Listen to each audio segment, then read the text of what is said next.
My God, who did this mental retarded scam? Now, don't say it was me, because I've been correcting wrong information for a very long time.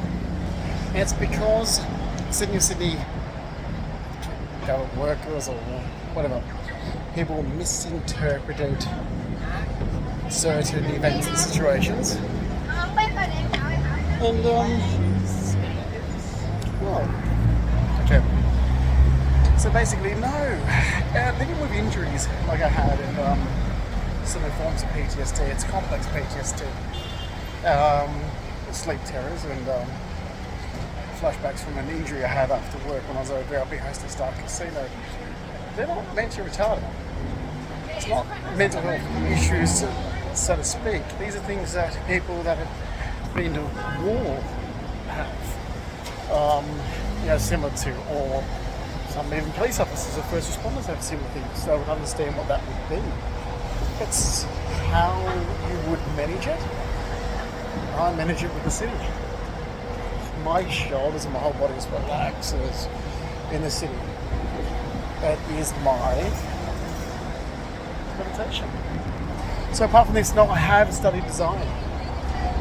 So when I was marked after work as a VIP host at Star Casino, which was November 30th, 2007, although my employment continued right up into 2009, around October, and then from there onwards it went to return to work, which really I should have had a disability advocate to help me through the whole situation. I didn't. I was really thrown into a system, and then I should have been able to negotiate my job back at Star Casino living with disability.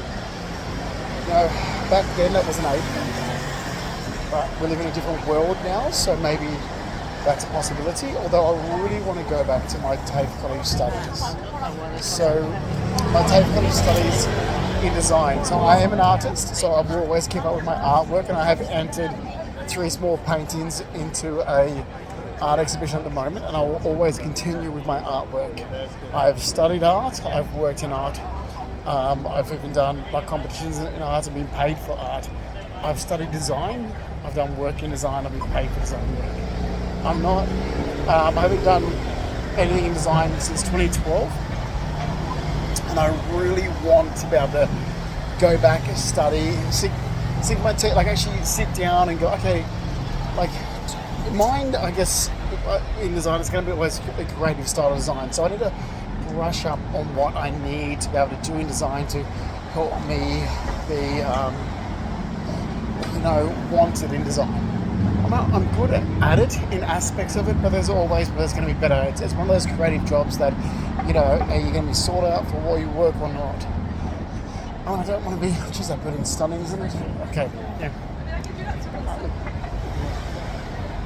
The design, see? I want to be able to sink my teeth into something that will give me employment and be able to still do this.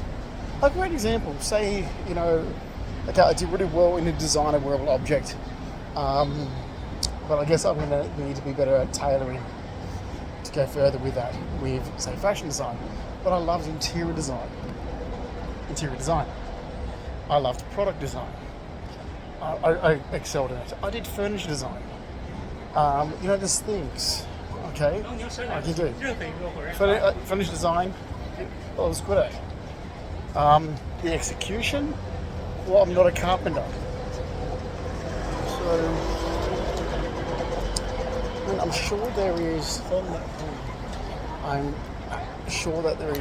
ways that I could enhance my credibility or my previous TAFE college courses. Yes, that's TAFE. But I do hold a green card to the US since 2014, in case anyone's wondering. I went through the green card process when everything was perfect in my life. So I started it in 2011, submitted it in 2012, and had my interview in 2014 at the US Consulate General in the MLC building, which is now over in North Sydney in Miller Street. A lot of wrong information, a lot of misinterpretation in the last 11 years. I really need someone advocating for me to get me through this defamation and discrimination. Please.